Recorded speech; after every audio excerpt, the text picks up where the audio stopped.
It's The World This Week, 7 days, 4 Paris-based correspondents, 1 hour. The World This Week in partnership with the Daily Beast. Foreign editor Christopher Dickey is with us. How are you, sir? Doing well, busy. These are busy times, as we're about to see. Ida Lamy, contributor to the New York Times, is with us. Good to see you. Good to see you too. Good to see Antonio Rodriguez of the French news agency AFP. How are you? I'm fine. Good to see you too. All right. And we're joined as well by Judah Grunstein, editor-in-chief of World Politics Review. I've always been meaning to ask you, where can I find World Politics Review? Last time I checked, it was at worldpoliticsreview.com. All right. The World This Week on Facebook and Twitter. Hashtag World This Week. Always carefully scripted summits of the world's 7 most industrialized nations. Well, they can be pretty bland affairs. Not this year, though. Donald Trump picking fights over Twitter with just about all the leaders present. Trade imbalances, the main issue. But just before leaving Washington, the U.S. president also called for a return to what was, for a time, the G8. Russia should be in this meeting. Why are we having a meeting without Russia being in the meeting? And I would recommend, and it's up to them, but Russia should be in the meeting. It should be a part of it.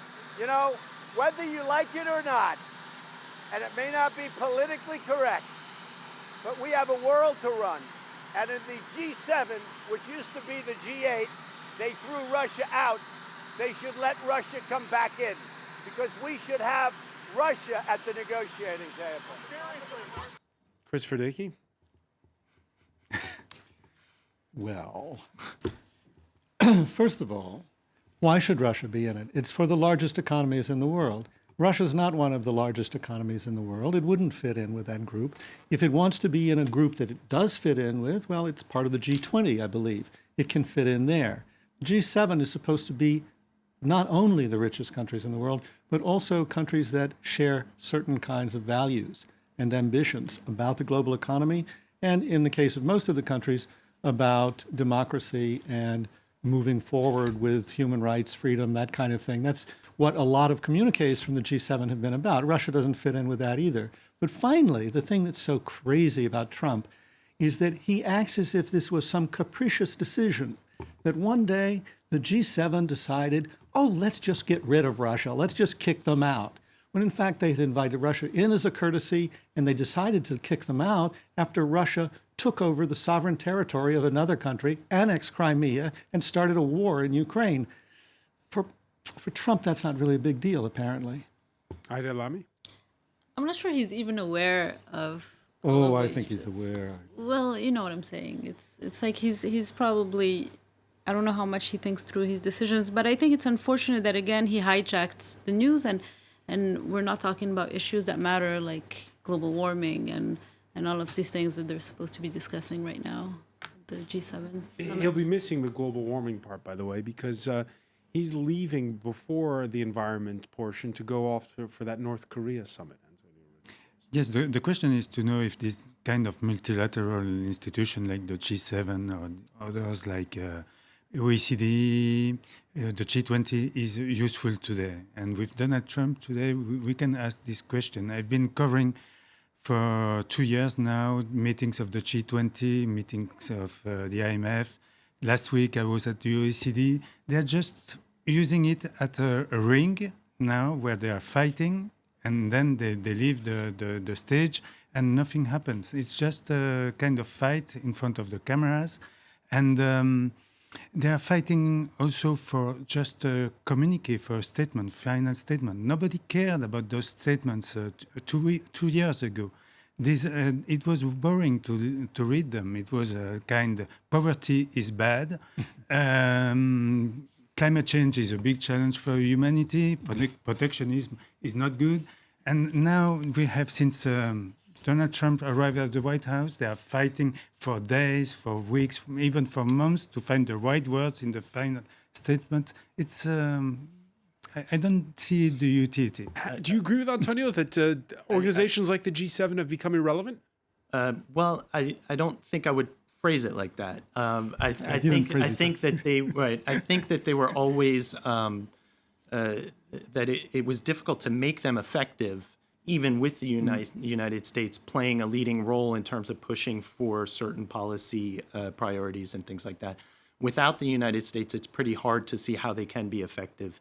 The G20, for instance, was, for all the complaints about it, pretty successful at limiting the contagion of the global financial crisis, which again, historically in the past, those kinds of crises turned into shooting wars, or much more damaging to local economies and the global economy. So that was one example of success.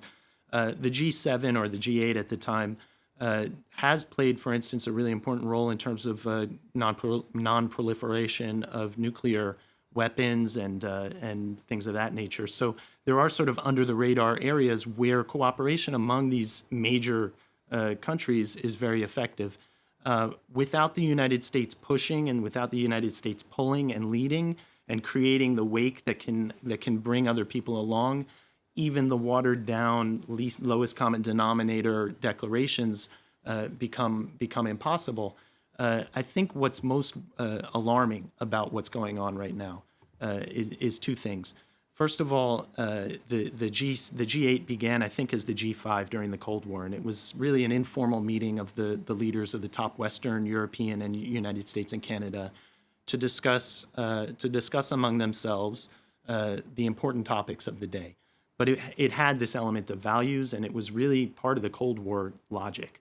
Now, when you see Trump undermining it like he is, and not only that, but out of a preference, he's leaving the G7 meeting early to go to this hot date with Kim Jong-un, and he wants to bring Putin to the party in Canada. It's a total reversal of the values and the logic of what this meeting was about. And that, I think, for instance, if I'm not mistaken, Putin and the Chinese President Xi Jinping were meeting, and you have to imagine that they're lifting their glasses and toasting Donald Trump right now, because their highest priority goal in terms of foreign policy was to split the United States from its allies in Western Europe. And the trash and Trump is delivering it. The trash talking on trade started a month ago. First CNN, then the Canadian Broadcasting Corporation reporting that Trump told Justin Trudeau, the Prime Minister of Canada, "Didn't you guys burn down the White House?" A reference to the War of 1812, when British troops descended from Canada. Trudeau sharpening his tongue, particularly over the claim that U.S. steel imports from Canada posed a national security risk.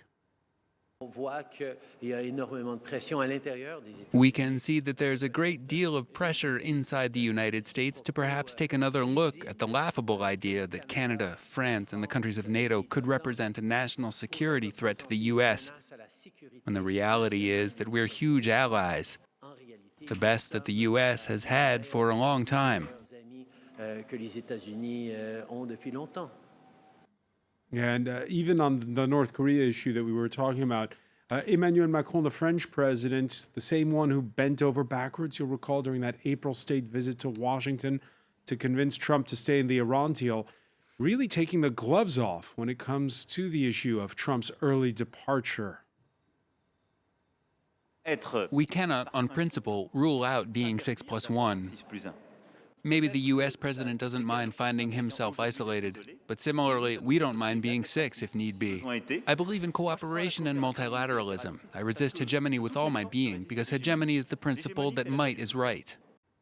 Emmanuel Macron, who said, how can the U.S. leader be trusted on North Korea after what he's done on Iran? I'm paraphrasing, but only slightly. Well, that's a great question. I think there probably are some responses that we'll see in the next week. My guess is that he's going to go for a treaty with North Korea, which the agreement with Iran was not. That was essentially an executive agreement by Obama, which was why it was easy for him to overturn it. If it's a treaty ratified by the Senate, which he controls, then he can say to the North Koreans, look, we have made a deal and it has the imprimatur of the United States, not just my administration. Maybe that will mollify Kim. But if I were Kim, I wouldn't trust Donald Trump as far as I could throw him. And if I were Kim, I couldn't throw Trump very far. I think that Trump is a man who has made his entire career out of cheating people, welching on deals when he was a businessman, going back on the deals. and arrangements and laws of the United States, upsetting norms, all essentially to feed his ego. If his ego is threatened by Kim, who knows what he might do? Is Emmanuel Macron, the French president, overreaching when he says, well, we can have the agreements with 6 without the United States, and now really applying a rhetoric which is a 180-degree turn from what we heard on that state visit to Washington at times? I think it's hard, as you said earlier, for the 6 countries to function without the United States, and at the same time, to go back to what you said on North Korea, I think they both cannot trust each other. I mean, North Korea has been also kind of leading on the world for a while and promising things that they didn't fulfill. So I don't know how all of this can work out, and I don't know how the U.S. can negotiate with North Korea when Trump is having all these tense relationships with the others. The thing is with Trump, and I think this G7 meeting is sort of the end of the first act of the Trump presidency, where we had this first year where it was a wait and see, will the adults in the room be able to control him? We've had this sort of intermediate or intermission where Trump is sort of throwing off the constraints and actually starting to follow through on a lot of the promises he made in terms of disrupting the accepted way of doing things. Now, the question has always been, how will the rest of the world respond? As long as it was still a wait and see period, there would have been a very high risk of responding too firmly, because maybe what you're worried about doesn't play out, and all of a sudden you've made yourself an enemy. Now that Trump is making it clear that he's not going to hold back, and he's actually going to hurt America's closest friends and closest allies, there's really no logic for the other leaders in Canada to not circle the wagons and push back. And the other thing is, so concretely, how does that work? How does Emmanuel Macron? How does Angela Merkel? How does Justin Trudeau react? Sure. And again, there's a huge power asymmetry because the United States remains the most powerful country on earth, no question. But the European Union economy is bigger than the United States economy in aggregate. Now, there's a problem of unity and getting a common front. But the EU is a trade policy making body. That's what they do. So getting into a trade war with the EU isn't the same thing as applying sanctions on Iran that are harder to get around.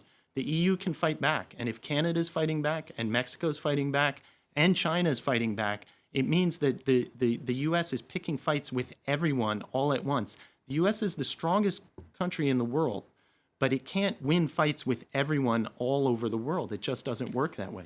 Yeah, but there's something going on that is, to me, very disturbing.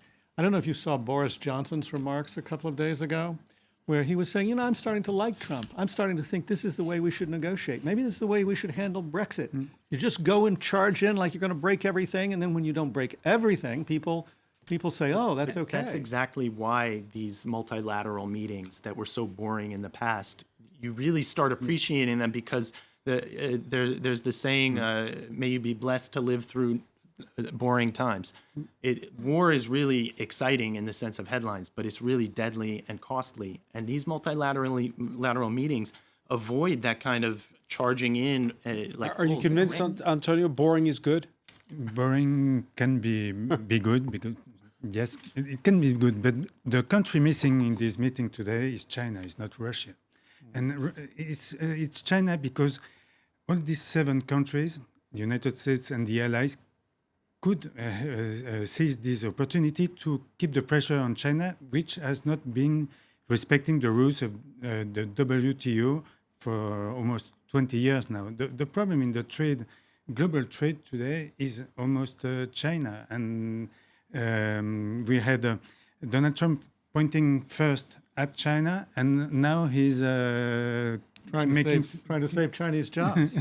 Yes, it's unbelievable. This change is unbelievable. I'll tell you who does agree with Donald Trump and is participating in that summit in Quebec, the new Prime Minister of Italy, Giuseppe Conte, stating that he agrees Russia should reintegrate the G8. It's in the interest of all, he tweeted, Christopher Dickey. Especially in the interest of Italy, because it gets so much gas and fuel from Russia. And in fact, it just killed the pipeline that was supposed to wean it off of Russia. So wait a minute, is this, as we've been joking the last day, G7 minus one, or is it G5 plus two that we're witnessing? Well, I think it's 5 responsible countries and a couple of outliers. That sounds about right. Everyone saw this coming when the populist government that took over in Italy was voted in and actually installed their government. The two countries, the two weak links in Europe are Greece and Italy in terms of Russia ties. Germany also has a lot of commercial reasons and financial reasons to want to reintroduce trade with Russia. In fact, the interesting thing about the Russia sanctions that Europe upholds for the U.S. is that the U.S. has almost no trade with Russia.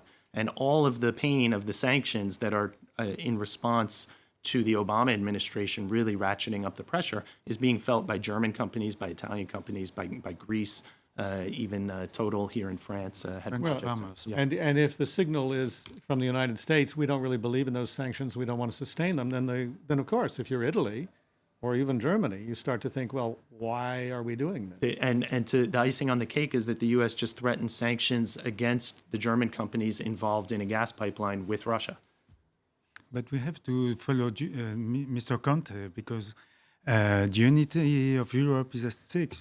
Till now, we had a European Union unified against Donald Trump. And we had a communique come out where the French president says that all the European leaders agree that Putin shouldn't be back in the G7. Yes, but that's maybe a signal that is not very good for Brussels, yes. And the fact that Italy is the outlier in this one. Maybe. All right. And it's going to continue to be the outlier. When we come back, we'll see that it's a mixed bag when it comes to how pro or Eurosceptic new governments are on the continent. We're looking at Spain. Stay with us. You're watching The World This Week.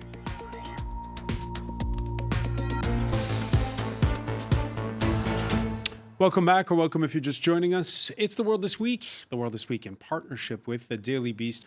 Foreign editor Christopher Dickey is with us, as is Aida Alami, contributor to The New York Times, Antonio Rodriguez of the French news agency AFP, and Judah Grunstein, editor-in-chief of World Politics Review.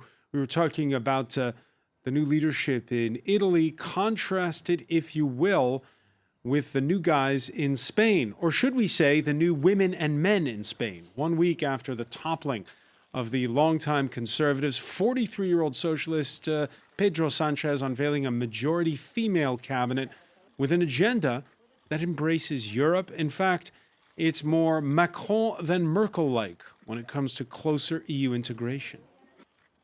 This government must recover its leading role in the European project as a space from which to give effective responses to the challenges facing contemporary societies, to which Spain is not a stranger. Labour precariousness, inequality, climate change, depopulation, combat against international terrorism, and combat against organized crime, as well as integration of plural societies in solidarity with refugees.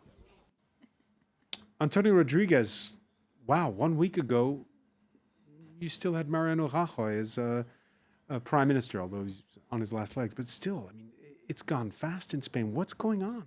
It's gone fast. That could happen 2 years ago when the election took place. Sanchez could have the same support, and Rajoy had to leave because of the huge corruption scandal around his party. His party has been condemned 1 week ago. And yes, Sanchez was very smart, actually. He did something never expected. People had written him off, saying, you know, he's not...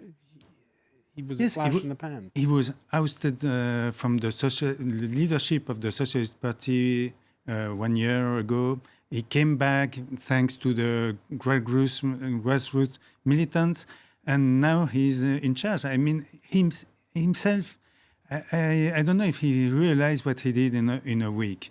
And it's interesting because he had a very pro-European speech. You mentioned it. He said that Europe is our homeland now. And yes, he's in line with Macron more than with Merkel. But the problem he has is that he has a huge minority he has not a majority, and I don't know how he will do to manage to reach the 2 years term. And Are you surprised by the nomination, most notably, of this new economy minister, Nadia Calvino? She was the EU budget manager. It really sends this pro-EU signal. Yes, it's a pro-Euro signal in a moment where you have a lot of uncertainties in Italy. Are you surprised? I'm not surprised. I'm not surprised. It's a message to Brussels. It's a message to the market. We will respect the rules. We are not populists here. We are a socialist party believing in Europe. That's the message. Is there any significant populist party in Spain? I mean, Podemos, you could say, but it's not anti-European, is it? No, Podemos is. I don't believe that Podemos wants to leave the euro. In Spain, nobody wants to leave the euro. It's not the same situation as in Italy. But in Italy, you have a majority Eurosceptical, and in Spain, you have 4 minorities, and you don't know. We don't know exactly what's going on. What's going to happen in the next 2 years? So it isn't the big pendulum swing, one size fits all when it comes to what's going on inside of the European Union. No, not at all. And every country has its own political and cultural background. I imagine that the dictatorship in Spain has something to do with the fact that people are a little uneasy with the extremes and similar to what we've seen in other places. But what strikes me is that it's great for the EU that there's a government in Spain that's pro-EU and that is also not just pro-EU, but there was some concern that they might not be respecting the austerity measures. And so they send that great signal. What's striking to me is that if you look throughout Europe right now, in all of the major countries, and even some of the less important ones, there's only one strong leader, and that's Emmanuel Macron. In Germany, Merkel is balancing a pretty fragile coalition that hampers her ability to meet Macron halfway. Italy, we'll see how long that lasts. Greece is always one news cycle away from uncertainty. Spain is now fragile. Theresa May is leaving the EU, but she's got a minority government. She's got a minority government, and the only thing that's keeping her in the job is that no one else wants it. And even if you look throughout Northern Europe, there's some minority governments and coalitions.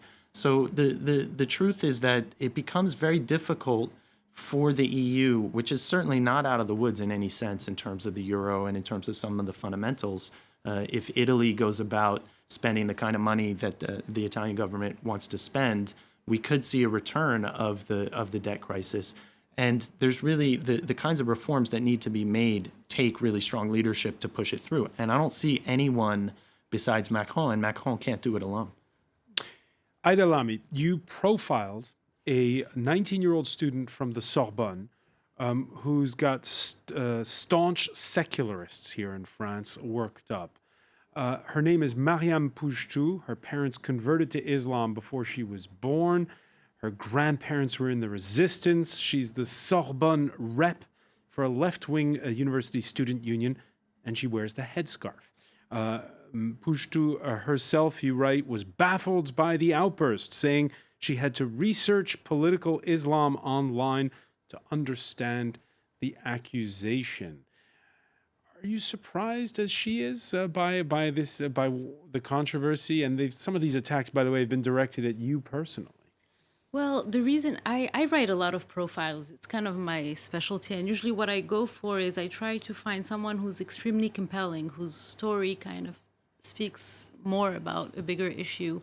And the reason I decided to profile Mariam is because so I was seeing all the attacks, and the attacks by trolls on social media is one thing, but she was attacked by government officials, including the Interior Minister, Gérard Collomb, and the Gender Equality Minister, Marlène Schiappa, who accused her of being a part of political Islam, which to me was interesting because it's like if you're Muslim, which is millions and millions of people in the world, automatically you know about this, and automatically someone is brainwashing you to be doing something that should be suspicious.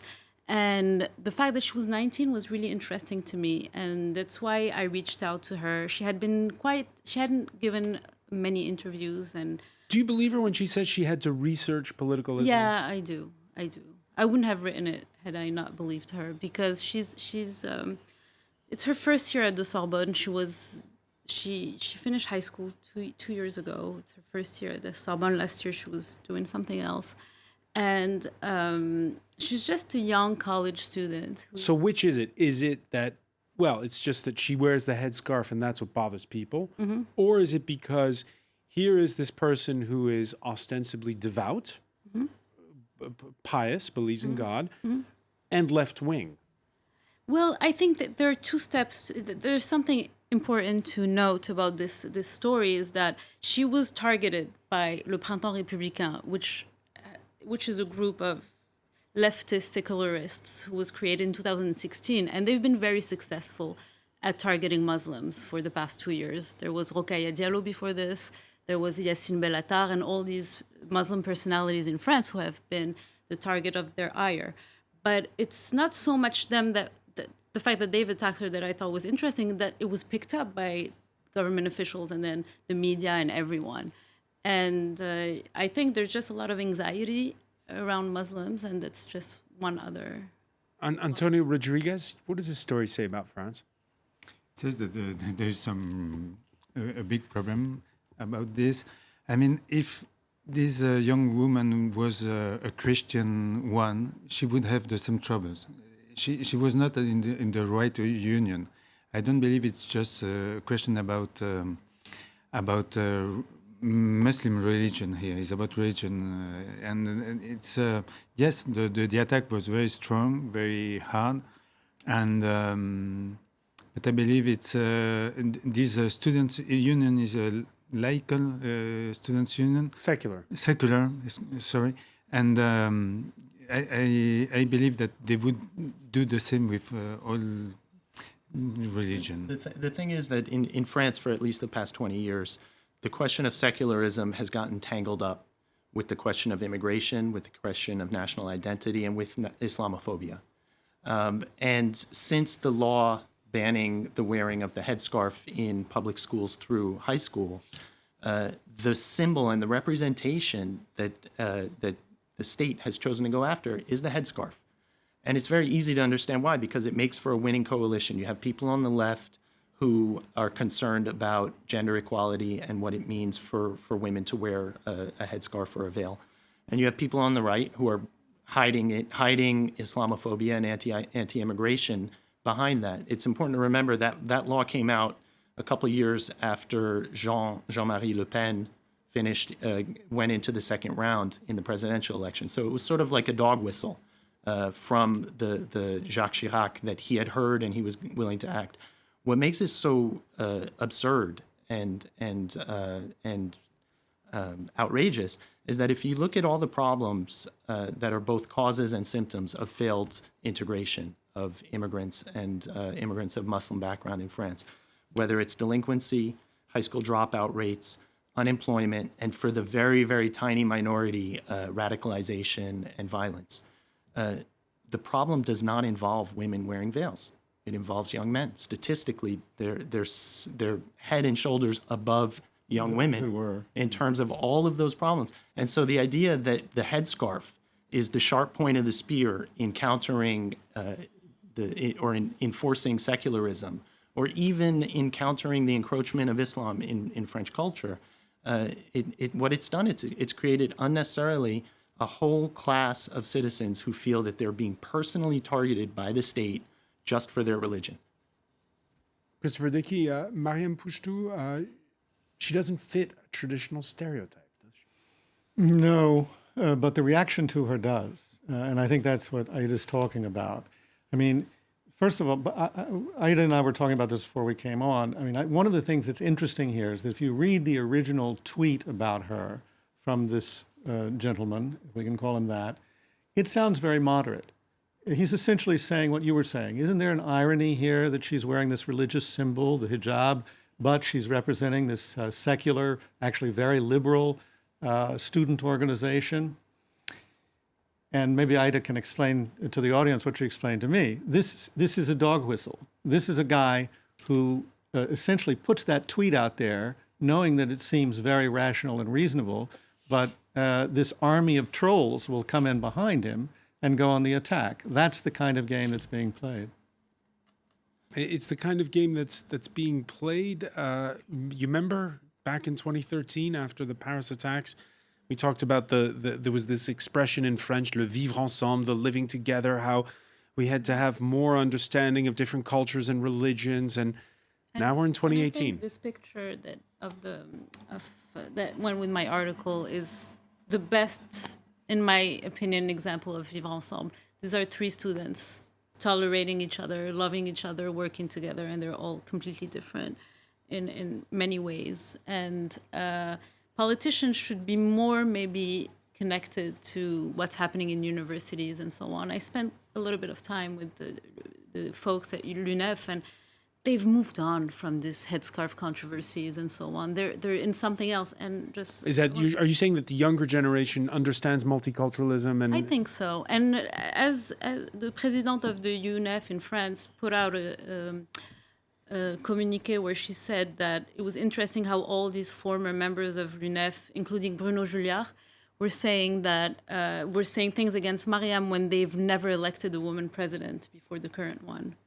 So, feminist lessons. Some people should restrain from giving some feminist lessons. Another point about French secularism is that it's a secular state that as national holidays includes not only Christmas, but Easter, Pentecost, Assumption, which are all Catholic feast days, obviously. And just about the picture, it's a black blanc blur picture, the 98 when France won the World Cup, and we are 20 years later. Because the players on the team were of different origins. Yes, and we believe this was a new France, and we are not here yet.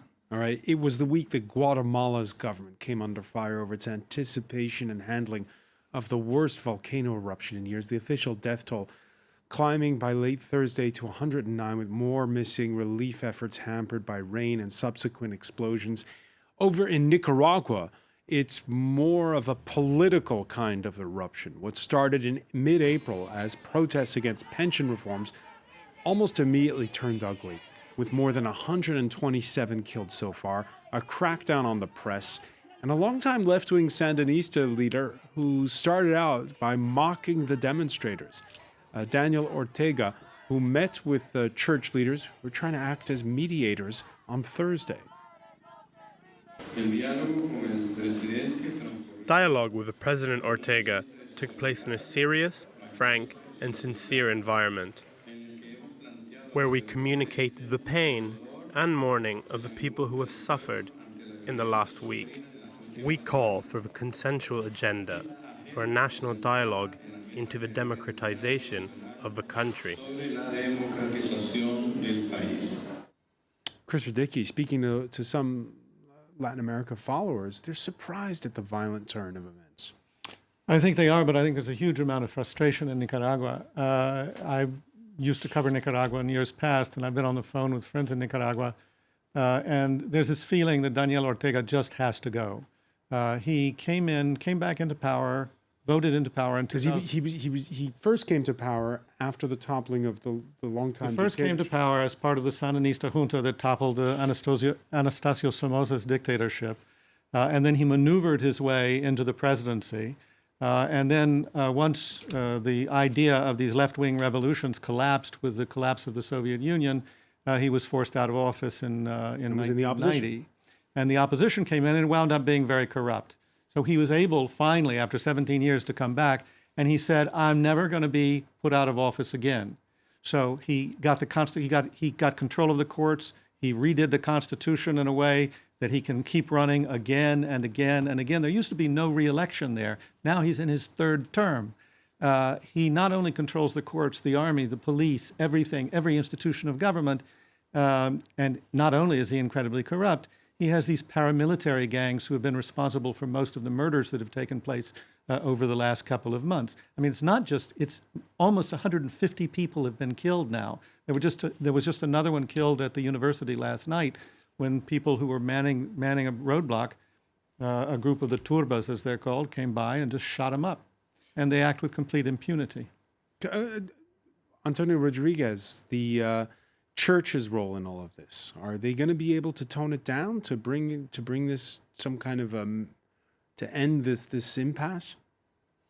maybe they have to try, but I agree with you. I don't see another exit for Daniel Ortega, and it's a sad story. This revolution story about in Nicaragua. We are about to celebrate the 40 years of the revolution, the Sandinista revolution, and when we see those images, when we hear that there are again death squads in the streets of Managua and other cities. I mean, that's what we heard. That's what we saw in the movie, Oliver Stone's movie, Salvador, in the early 80s. And it's really sad. The least we can say that we have a Sandinista president, Daniel Ortega, now in this situation. It's Yeah, they don't call him. They call his followers Danielistas or Orteguistas now. They don't want to call him Sandinistas. This surprising thing is that he'd become much more pragmatic in terms of managing the economy. He's not really a left winger. In fact, the protests kicked off because he wanted to reduce Social Security benefits and increase payments. He's also his wife, who's the first lady and vice president. Vice president. Yeah. Who has introduced a sort of new age theme to his presidency. So there's some odd stuff. It's sort of a cult of personality. At the same time, there's no question that he squashed the democratic opposition and democracy. At the same time, he's not unpopular in terms of vote. He might win a free and fair election. We don't know. Well, we don't know. But because he's generally managed things economically in a way that helped more people. But Judah, what he did was the most corrupt president they've ever had. He was one of the top 10 most corrupt leaders of the world. Arnaldo Alemán he cut a deal with Ortega. Ortega said, basically, I'd like your conservative votes, and I'll take away the 20-year sentence against you for corruption. It's that kind of thing. Obando y Bravo, the archbishop, the cardinal, who just died actually a couple of days ago, having been retired since 2005. But Obando y Bravo, what did he want? How did Ortega buy him? He bought him by saying there will be no abortions, even if the mother's life is in danger in Nicaragua. That's the kind of game that Ortega has played. He doesn't have any principles at all. Reminds me of some politicians we have in the United States. He'll do anything to stay in power. But the only thing that will take him out at this point is the street and maybe international pressure. The Trump administration isn't talking about it. Trump's not tweeting about it. But the State Department announced yesterday that it was canceling the visas or watching the visas, sanctioning the visas of a lot of people in the police, in the government of Nicaragua, just as a signal. One thing more generally in terms of Latin America and South America, it's been a pretty quiet region until recently. And I think what we're watching right now, and whether it's Venezuela, Nicaragua, Brazil is one step away from meltdown. But I think that without, as much as problematic as the U.S. role in Latin America has always been, again, you see the impact of an America that's not paying attention and that doesn't have the bandwidth to actually really address a lot of these issues and work with regional partners to help them address it. In a way that I think the Obama administration did pretty successfully to reestablish America's influence in Latin America. Well, then Trump will try to overturn that any chance he gets. Before we go, two high-profile disappearances this week, both Americans, both by suicide. Celebrity chef Anthony Bourdain, 61, who appears to have hung himself while shooting a television series in the French Alsatian wine country. His brutish manner and straight-talking love of food won him a loyal following well beyond U.S. borders. He's the best-selling author of Kitchen Confidential. Kate Spade's following was also fiercely loyal. The journalist and editor designed fashion accessories that include those It bags, so iconic in the 1990s. She was 55, according to Family. She'd battled for mental health problems for years, but had stopped short of going in for treatment. Your publication, The Daily Beast, Christopher Dickey, mentioning a big spike in the suicide rate among women since 2000. Well, also among men, but especially among women. I think that it's gotten much tougher for people to deal with life these days, women and men. And I think also it's not just women. The spike in the suicide rate is women I think it was between 45 and 64. That's the spike. And as somebody who's sort of roughly in that age group and knows a lot of people in that age group, it's tough. It's tough getting older. It's tough looking at your life, looking back on your life, and also looking forward in your life and figuring out what you're going to do and how things are going to turn out for you. If you're very successful, like Kate Spade or like Anthony Bourdain, at some point you think, my life is going in front of me very, very, very quickly. What's it going to be like 10 years from now?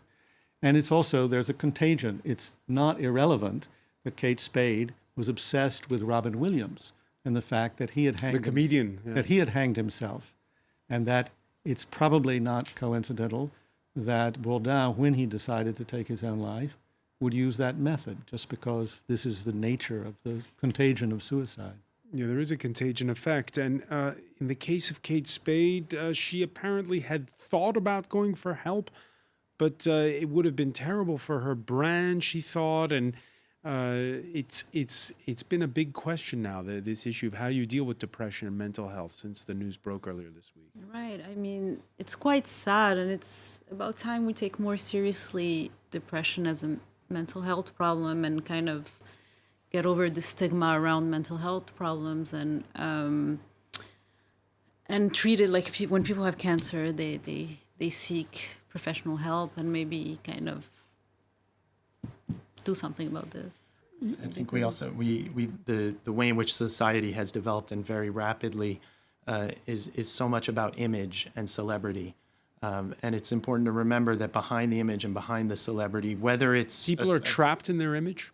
No, I wasn't going to say that. I was going to say behind the image and behind the celebrity, or whether it's a celebrity or whether it's someone on Facebook whose life always seems great from everything they're posting on Facebook, there's always a real human being that has an internal life that is never necessarily as sunny as things look from the outside. It's a reminder of all of our humanity, and also a reminder that yes, people should seek treatment and seek help when they feel like they need it. But that's been around for a long time. I mean, the poem Richard Cory was probably written more than 100 years ago. A man who led an absolutely wonderful life and went home and put a bullet through his head. That's always been a problem. But I looked a lot at suicide in Europe in the 1980s, when there were huge spikes in two groups, adolescents and senior citizens. And what sociologists were saying was this was the result of the radical changes in European society. That when you had a primarily agrarian society, you had the grandparents and the adolescents found each other in these moments of trauma and depression and difficulty. When you have much more urbanized and atomized societies, where the men are working, the women are working, people are not home, where the idea of the family meal falls apart, all of that falls apart, the adolescents don't find a listener in the older generation, and the older generation loses a sense of purpose. And that is, in a very broad sense, a great recipe for a spike in suicides. Antonio Rodriguez? Yes, I was thinking about my generation. It was the 27 years old suicide, Kurt Cobain, or the death of Jimi Hendrix and Jim Morrison, for instance. And yes, I thought I was a survivor, and when I see that, I'm a little bit concerned about my generation, what we are going to be in the next year. Actually, about the social relief, Spain during the crisis was very interesting, because without the family relief people unemployed got in Spain, I believe that the crisis would have been worse. Worse, yes. For humanly worse, yes. Well, Spain also has a long record of suicides, especially Yes. in Andalusia and parts of Spain. I visited a village in Spain once when I was working on this story, where there were so many suicides, it was like a tradition. And I got drunk with the village priest, and he said, they hang themselves in the olive groves. He said, do you know how hard that is to do? You have to get down on your knees. Well, certainly reaching out and to those people who might seem untouchable but need, to human support is something that we need to all think about. Chris Verdicchi, I want to thank you. I want to thank as well Antonio Rodriguez, Judah Grunstein, Ida Lamy. Thank you for being with us here in The World This Week.